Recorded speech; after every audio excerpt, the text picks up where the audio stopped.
Hello everyone, welcome to you all in English Baba YouTube channel run by mister Anmol sir.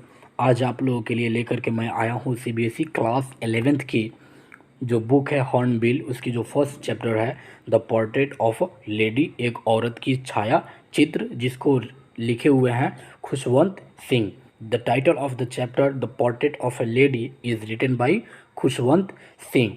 तो जो writer रहते हैं, तो first of all I would like to tell you कि जो writer हैं और उनकी जो दादी माँ जो है, उनके बीच की रिलेशनशिप जो है, फ्रेंडशिप जो है, उसी के बारे में ये स्टोरी लिखा हुआ है।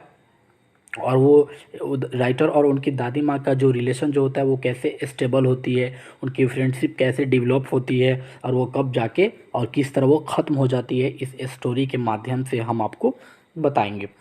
सो let's read right now. My grandmother like everybody's grandmother was an old women. मेरी दादी हर एक की दादी की तरह एक बूढ़ी औरत थी। She had been old and wrinkled for the 20 years that I had known her. वह 20 वर्ष से बूढ़ी और झुर्रियों से भरी हुई थी जब से मैं उन्हें जानता हूँ। People said that she had once been young and pretty and had even had a husband, but that was hard to believe it। लोग कहते थे कि वो कभी जवान भी हुआ करती थी और सुंदर भी थी, यानी कि प्रीटी थी, यानी कि अट्रैक्टिव या चार्मिंग थी, सुंदर थी और उनका पति भी कोई था। परंतु मैं इस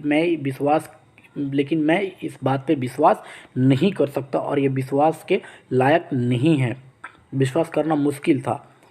माई grandfather's portrait hung above the mantelpiece in the drawing room. मेरे दादाजी की जो तस्वीर जो है वो ड्राइंग रूम के ऊपर टंड के ऊपर लटकती हुई थी। मेंटल पीस का मतलब होता है कि जो फायर प्लेस जो होती है उसके ऊपर जो स्पेस होती है उस पर वो टांगे हुए थे, लटकी हुई थी। He wore a big turban and loose fitting clothes. वह एक बड़ी पगड़ी और ढीले कपड़े पहनते थे। कौन? राइटर के ग्रैंडफादर। हिज लॉन्ग, उनकी लंबी white Beed covered the best part of his chest and he looked at least 100 years old. उनकी लंबी सफ़ेद दाढ़ी उसकी छाती के अधिकतर भाग को ढक लेती थी और वे कम से कम 100 वर्ष के लगने लगते थे। He did not look the sort of person who would have a wife or children। वे इस प्रकार से नहीं दिखते थे कि उनकी एक पत्नी थी या कोई बच्चे थे, ऐसा वो नहीं दिखते थे, उनकी उम्र नहीं बताते थे। He didn't look the sort of a person who would have a wife or children। यानी कि ऐसा नहीं लगता था कि उनके कोई बाल बच्चे भी थे। He looked as if he could only have lots and lots of children, grandchildren। वे ऐसे दिखते थे कि मानो उनके पास बहुत से पोते और पोतियाँ थे। ग्रैंड चिल्ड्रन का मतलब होता है पोता या पोती। As for my grandmother being young and pretty, जहाँ तक मेरी दादी के जवान और सुंदर होने का सवाल है, the thought was almost revolting, यह विश्वास करना बेहद मुश्किल है। She often told us of the games she use to play a child. वो हमें उन खेलों के बारे में बताती थी जिनको वो बचपन में खेलती थी। The seemed quite observed and undignified of her on her part, and we treated it like the fables of the prophets she used to tell us। वो सब उनके लिए बिल्कुल भद्दा और छोटा लगता था और हम सबको उन महान संतों की कहानियाँ जैसे समझते थे। यानी कि जब भी दादी माँ कहानी को सुनाती थी तो हम लोगों को लगता था कि वो कहानी किसी संतों और महापुरुषों की है, जिनको वो दादी माँ हम लोगों को सुनाती थी, जिनको वो सुनाया करती थी, अक्सर सुनाया करती थी। She had always been short and fat and slightly bent। वो हमेशा से ही नाटी और मोटी तथा थोड़ी सी झुकी हुई, बैकबोन से थोड़ी सी झुकी हुई थी। Her face was a criss cross of wrinkles running from everywhere to everywhere. उस उनका जो चेहरा जो था, यानी कि राइटर कहते हैं कि मेरी दादी माँ का जो चेहरा जो था एक दूसरे को काटती हुई झुर्रियों से भरा हुआ था, जो सभी जगह से सभी जगह जाती थी। नो, नहीं, we were certain she had always been as we had, यानी कि हम नहीं, हमें पक्का विश्वास है कि वो हमेशा से ही ऐसी थी, always been as we had known her, old, so terribly old that she could not have grown older। यानी कि हमें पक्का विश्वास है कि वो हमेशा से ऐसी थी जैसे कि हम सब उनको जानते हैं। बूढ़ी, इतनी भयंकर बूढ़ी कि वो बूढ़ी थी, इतनी भयंकर बूढ़ी थी कि वो और अधिक बूढ़ी नहीं हो सकती थी। And had stayed at the same age of 20 years, और 20 वर्ष से उसी आयु पर रुकी हुई थी। She could never have been pretty but she was always beautiful, वो शरीर से सुंदर नहीं थी, नहीं हो सकती थी, पर हमेशा मन से वो सुंदर थी। She hobbled about the house in spotless white with the one hand resting on her waist to balance her stood and the other trailing the beads of her rosary। वो घर में सफ़ेद कपड़े पहने हुए, एक हाथ अपनी कमर पर और कमर पर अपने झुकाव का संतुलन बनाने के लिए टिकाए हुए तथा दूसरे हाथ में मन को माला की जपती हुई घूमती रहती थी। Her silver locks were scattered untidily over her pale puckered face and her lips constantly moved in inaudible prayer। उनकी चांदी जैसी सफ़ेद लंटें जो होती थी बिना बंधे हुए उनके पीले झुर्रियों भरे चेहरे पर बिखरी रहती थी और उनके ओठ लगातार प्रार्थना करते हुए हिलते रहते थे। यस, शी वॉज ब्यूटीफुल, हाँ वो बहुत सुंदर थी। She was like the winter landscape in the mountains, वह सर्दियों में पहाड़ी जमीन जैसी लगती थी। An expanse of pure white serenity breathing peace and contentment, एक शांति और संतुष्टि भरी सांस लेती हुई शुद्ध सफ़ेद पवित्रता का फैलाव जैसी थी मेरी दादी। कौन कह रहा है? राइटर कह रहे हैं। My grandmother and I were good friends, मेरी दादी और मैं एक सबसे अच्छे दोस्त थे। My parents left me with her when they went to live in the city and we were constantly together. मेरे माता पिता मुझे उनके साथ छोड़ गए, मेरी दादी माँ के साथ छोड़ गए जब वे लोग यानी कि उसके पेरेंट्स माता पिता शहर में रहने गए तथा हम सब लगातार एक साथ थे। कौन? राइटर और उसकी ग्रैंड मदर, उसकी दादी। She use to wake me up in the morning and get me ready for school, वह मुझे सुबह जगा देती थी और स्कूल के लिए मुझे तैयार कर देती थी। She said her morning prayer in a monotonous sing-song while she bathed and dressed me in the hope that I would listen and get to know it by heart। वो अपनी सुबह की प्रार्थना नीरस सुर में करती थी, यानी मधुर सुर में करती थी, जबकि वह मुझे नहला रही होती थी और कपड़े भी पहना रही होती थी उस वक्त। I listened because I loved her voice but never bothered to learn it। इस आशा में मैं इसे सुनूंगा और दिल से याद कर लूँगा। मैं सुनता था क्योंकि मुझे उनकी आवाज़ बहुत अच्छी लगती थी, मेरे दिल को बहुत शांत करती थी, परंतु इसे सीखने की तकलीफ़ मैंने कभी नहीं की, यानी कि इसे सीखने की कोशिश मैंने आज तक नहीं किया। Then she would fetch my wooden slate which she had already washed and plastered with yellow chalk। फिर वह मेरी तख्ती लेकर आती है जिसको वह पहले से ही धो चुकी होती थी और मुल्तानी से वो पोत चुकी होती थी, लिप चुकी होती थी। A teeny earthen ink pot and a red pen, tie them all in a bundle and hand it to me. एक छोटी मिट्टी की स्याही की दवात और एक लाल कलम इन सबको इकट्ठा बांधती और इसे मुझे दे देती।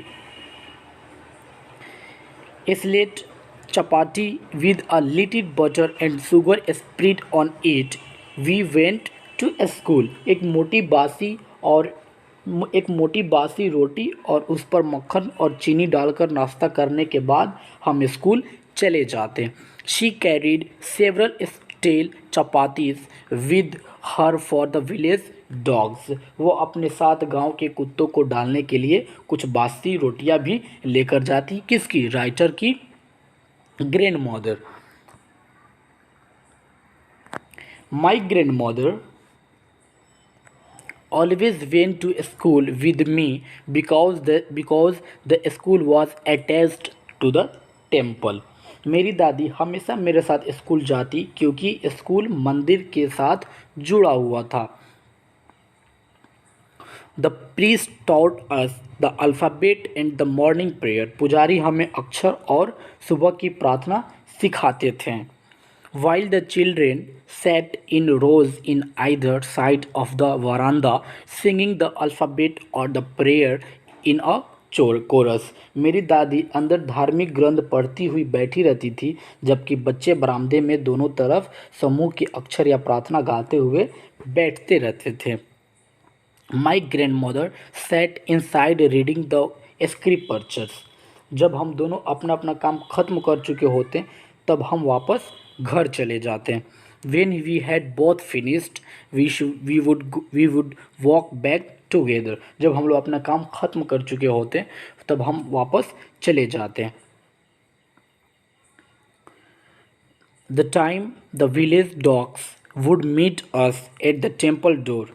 इस बार गांव के कुछ कुत्ते हमें मंदिर के दरवाजे पर मिलते हैं। They followed us to our home, growling and fighting with each other for the chapatis we threw to them. वे हमारे पीछे घर तक आते और गुर्राते हुए और जो रोटियां हम उनके लिए फेंकते उन पर झगड़ते रहते थे।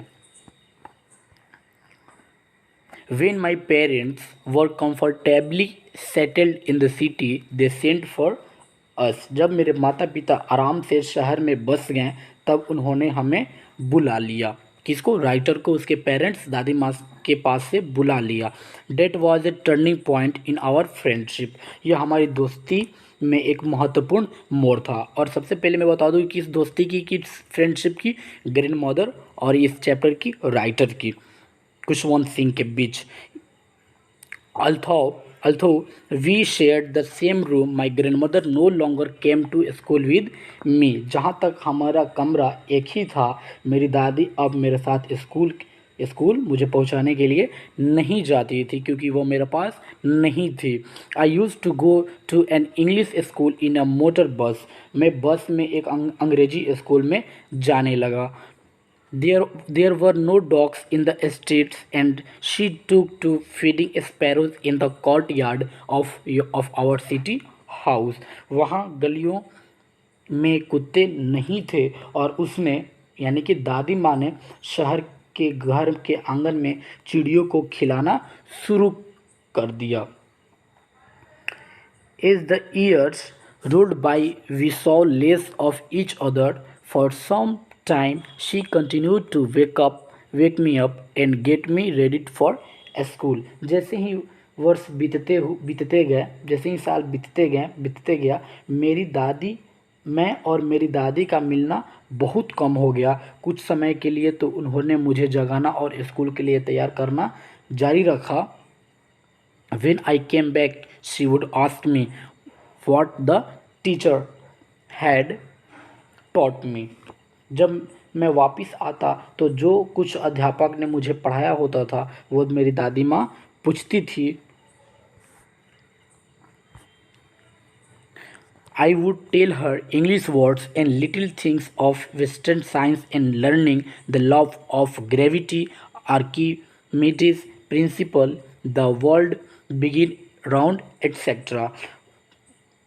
मैं उन्हें अंग्रेजी के कुछ शब्द और पश्चिमी विज्ञान और ज्ञान की बातें, गुरुत्वाकर्षण का नियम, आर्किमेडीज का सिद्धांत, धरती का गोल होना इत्यादि मैं अपनी दादी माँ को बताता था।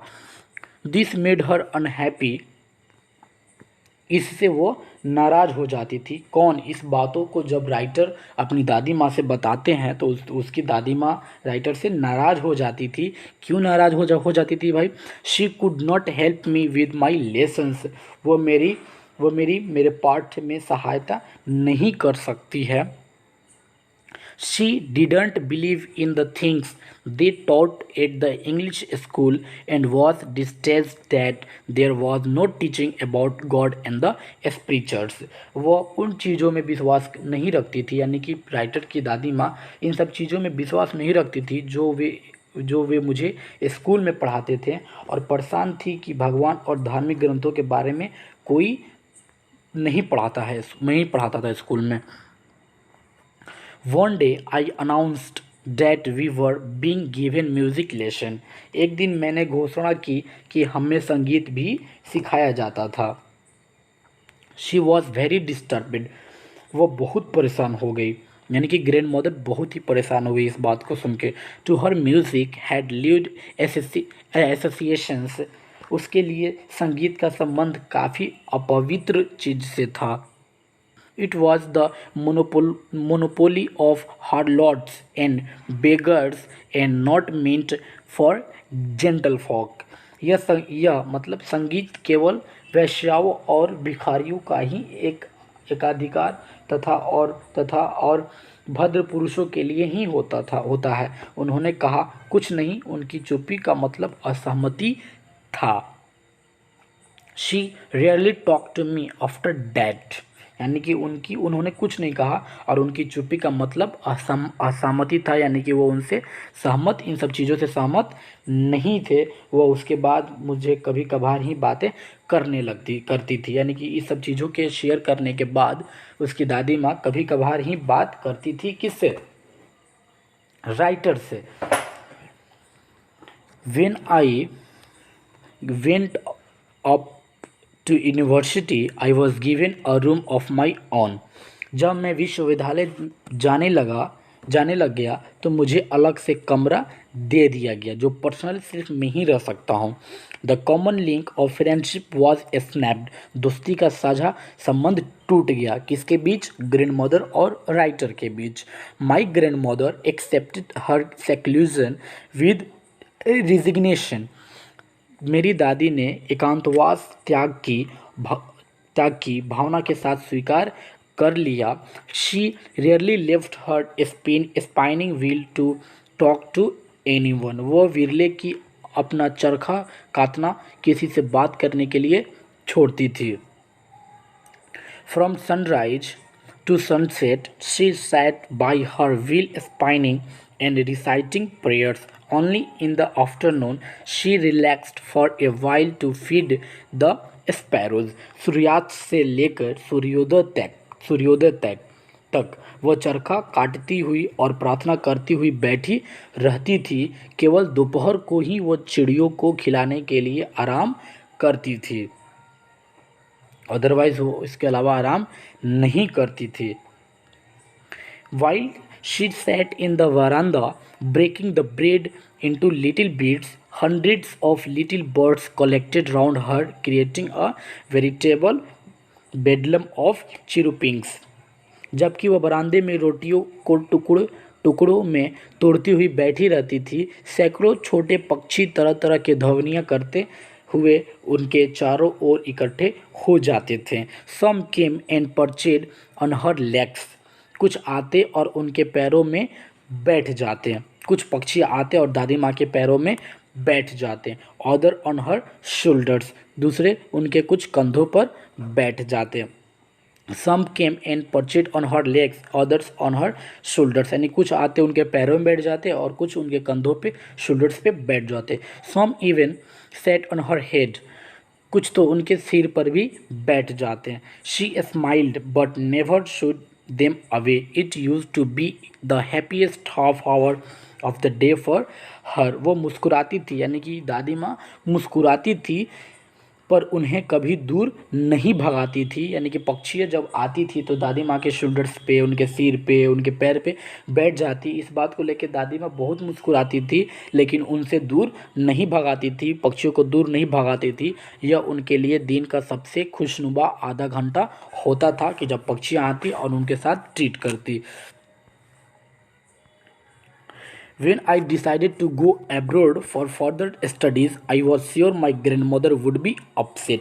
जब मैंने आगे की पढ़ाई करने के लिए विदेश जाने का फैसला किया तो मुझे पक्का विश्वास था, तसल्ली थी कि दादी माँ इस बात को लेकर के परेशान हो जाएंगी। I would be happy, I would be away for 5 years। मैं 5 वर्ष के लिए मुझे दूर रहना था। And at her age one could never tell.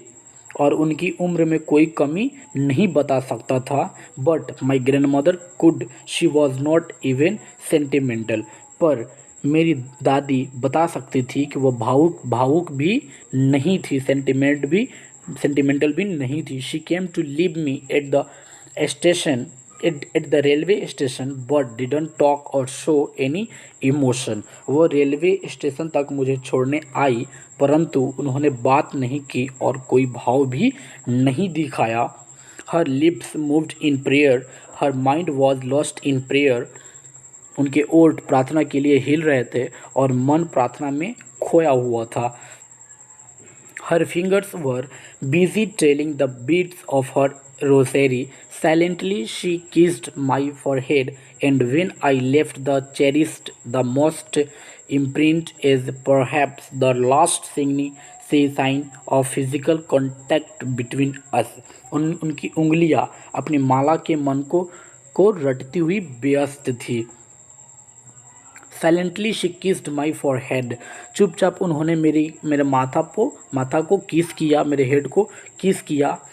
And when I left I cherish the most imprint as perhaps. और जब मैं गया तो वह गीला निशान मैंने अपने खास पास रख लिया, शायद the last sign of physical contact between us. और शायद जैसे वह हमारे बीच शारीरिक संबंध का एक अंतिम चिन्ह था, राइटर और उनकी ग्रैंड मदर के बीच। But that was not so. लेकिन परंतु ऐसा नहीं था। After 5 years I came back home and was met by her at the station. 5 वर्ष के बाद मैं घर वापस आया और वह मुझे स्टेशन पर मिली। शी डिडंट टूक ए डे ओल्डर। एक दिन भी बूढ़ी नहीं लगी। She still had no time for words, and while she clasped me in the arms, I could hear her reciting her prayers. अब भी उनके पास बोलने का कोई समय नहीं था, और जब उन्होंने मुझे अपनी बाहों में ले लिया तो उनकी प्रार्थना को मैं अच्छे से सुन पा रहा था। Even on the first day of my arrival, मेरे आने के पहले दिन भी उनके पास her happiest moment were with her sparrows whom she had longer and with frivolous rebukes। मेरे आने के पहले दिन भी उनके पास सबसे अधिक खुशी के पल वो थे जब उन्होंने झूठी डांट फटकार के साथ चिड़ियों को लंबे समय तक खिलाते रही। In the evening a change came over हर। शाम को उनमें एक बदलाव आ गया। राइटर कहते हैं कि when I met with my grandmother in the time of evening a change came over her. जब मैं अपनी दादी माँ से शाम को मिला, शाम को उनमें एक बदलाव आया। She didn't pray. उन्होंने प्रार्थना नहीं की। She collected the women of the neighbourhood. उन्होंने पड़ोस की औरत को इकट्ठा किया। Got an old drum and started to sing. एक पुराना ढोलक लिया और गाना गाना शुरू कर दिया। For several hours she thumbed the sagging. कुछ घंटों के लिए उन्होंने the sagging skin of the dilapidated drum and sang of the homecoming of warriors। कुछ घंटों के लिए उन्होंने टूटे हुए ढोलक की ढीली खाल को पीटा और योद्धाओं के घर लौटने पर गाए जाने वाले गीत गाए, यानी कि जो भी सैनिक बाहर अपनी देश की रक्षा करते हैं और जब वो घर वापस आते हैं तो उनके आने पर वो गाना दादी माँ उन औरतों और ढोलकों के साथ गाया। We had to persuade her to stop to avoid overstraining. हमें उनके थकावट को टालने के लिए रोकने का आग्रह करना पड़ा। That was the first time since I had known her that she didn't pray. यह पहला समय था कि जहाँ तक मैं उनको जानता था कि उन्होंने प्रार्थना नहीं की। The next morning she was taken ill. अगली सुबह वो बीमार पड़ गई। It was a mild favour and the doctor told us that it would go. यह हल्का बुखार था और डॉक्टर ने हमें बताया कि वह चली जाएंगी, अब वो नहीं बचेंगी। But my grandmother thought differently. पर लेकिन मेरी दादी माँ दूसरी तरह से सोचती थी। She told us that her and was near. उन्होंने हमें बताया कि उनका अंत नज़दीक आ गया है। She said that since only a few hours before the close of the last chapter of her life she had omitted to pray, she was not going to waste any more time talking to us. उन्होंने हमें बताया, दादी माँ writer कह रहे हैं कि दादी माँ ने मुझसे बताया कि क्योंकि उन्होंने अपने जीवन का पहला पाठ बंद होने के कुछ घंटे पहले ही प्रार्थना करना छोड़ दिया था, वो और समय दादी माँ और उनका समय उनके साथ बातें करने में व्यर्थ करने में नहीं जा रही थी। वी प्रोस्टेटेड, हमने मना किया। But she ignored our protests, पर उन्होंने हमारे मना करने की उपेक्षा कर दी। She lay peacefully in bed praying and telling her beads. वो शांति से बिस्तर पर लेटी रहीं, प्रार्थना करती हुई और माला जपती हुई, इससे पहले कि हम सदैव हो पाते। Even before we could suspect, her lips stop moving and the rosary fell from her lifeless finger. उनके होंठ हिलने बंद हो गए और माला उनकी निर्जीव उंगलियों से नीचे जमीन पर गिर पड़ी। A peaceful pallor spread on her face and we knew that she was dead. एक भांति भरा पीलापन उनके चेहरे पर फैल गया और हम सब जान गए कि मेरी दादी माँ अब इस दुनिया में नहीं रही। We lifted her off the bed and as is customary, हमने उनको बिस्तर से उठाया जैसा कि जो रिवाज होता है। laid her on the ground and covered her with a red shroud. After a few hours of mourning, we left her alone to make arrangements for her funeral.